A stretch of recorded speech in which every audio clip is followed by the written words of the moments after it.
Na verdade, o evangelho hoje, ele tá meio fraco, né?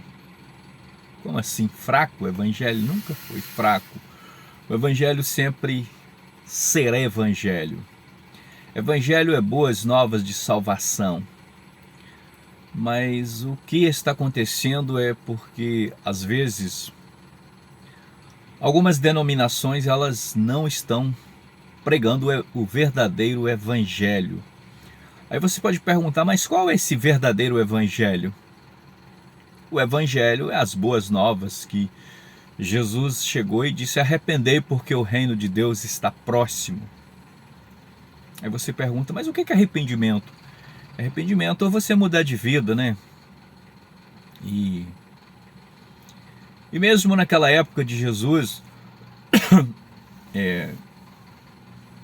as pessoas já preocupavam e entendiam que o reino de Deus, a salvação, ela não é fácil.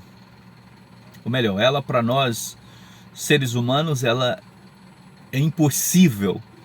Mas é como Jesus disse, para os homens todas as coisas são impossíveis, mas para Deus todas as coisas são possíveis.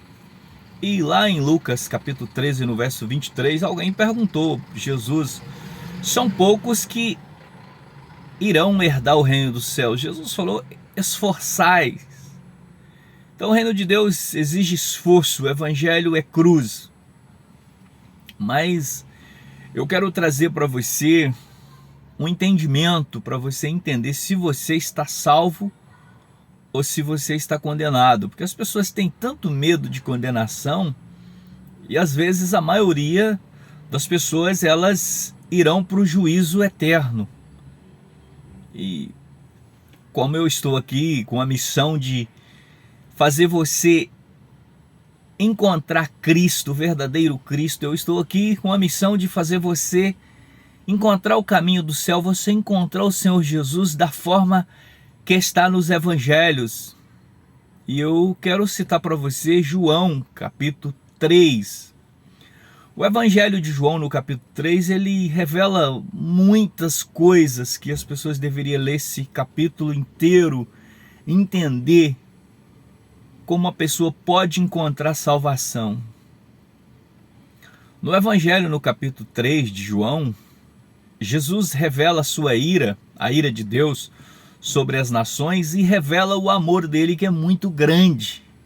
Quando você olha João 3,16, a Bíblia diz que Deus amou o mundo de tal maneira que deu o Senhor Jesus, o Cristo, para morrer na cruz, para perdoar os pecados das nações.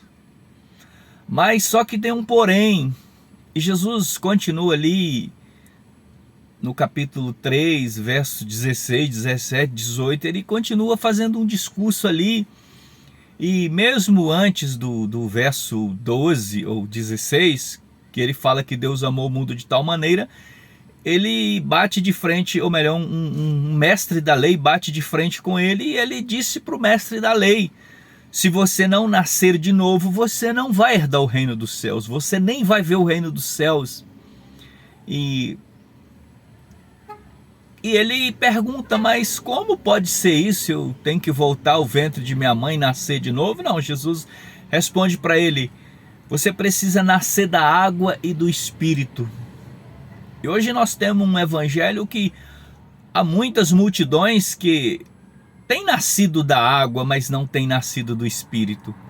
Se você batizou, mas se você não foi nascido do Espírito, infelizmente você não está salvo. Se você olhar Romanos 8, verso 8 ou 9, se eu não me engano, a Bíblia diz que quem não tem o Espírito, esse tal não é dele. E você pode nascer das águas, você pode batizar em qualquer denominação. Se você não nascer do Espírito, você não é salvo. E eu completo aqui em João capítulo 3, no verso 18, né? Ele fala, né? Quem nele crê, ou melhor, diz ali o 16, 17, 18, ele fala: quem nele crê não é condenado ou julgado, mas o que não crê já está condenado. E você responde, mas eu creio em Deus, eu creio que o Senhor Jesus morreu na cruz por mim. Eu sei que você crê nisso, porque seus pais, talvez a sua denominação tenha te ensinado isso, mas existe um porém.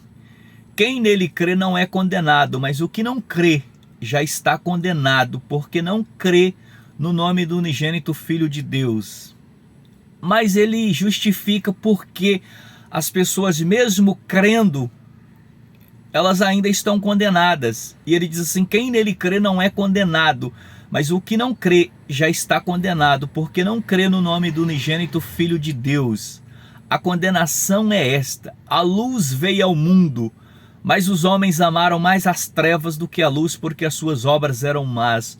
Todo aquele que pratica o mal aborrece a luz, não vem para a luz, para que as suas obras não sejam reprovadas. E eu termino aqui. Você pode dizer que você crê no Senhor Jesus, você pode crer de qualquer forma, mas se você não vir para a luz, se você não andar nessa luz, se você não reprovar você mesmo, como diz a Escritura, você não está salvo. Quem tem que aprovar você é o Espírito Santo. Se você não tem o Espírito Santo, você não é salvo. Você pode crer, você pode ter nascido das águas, mas o que vai provar que você nasceu do Espírito é quando as suas obras são reprovadas. E aquilo que Jesus falou, o que adiantaria do homem ganhar o mundo inteiro e perder a sua alma? Então, você precisa se reprovar. É o Espírito que tem que aprovar você. E ele diz lá em Romanos 8, 9, quem não tem o Espírito, esse tal não é dele. E se você não tem o Espírito Santo na sua vida, que dirige a sua vida, que domina você, infelizmente você ainda não está salvo. Mas a salvação é real, ela está aí. Jesus amou o mundo tanto que deu o Senhor Jesus para morrer na cruz. E lá no capítulo 15 ele fala, ninguém tem amor maior do que esse, ninguém, de dar a própria vida pelos seus amigos. Então a salvação ela é real, mas você precisa reprovar você mesmo, você precisa vir para a luz. E essa luz é Cristo, você precisa deixar Cristo dirigir a sua vida. E só assim você será salvo. E não existe nada que faça você herdar o reino do céu senão Cristo, senão a reprovação que o Espírito Santo reprova você.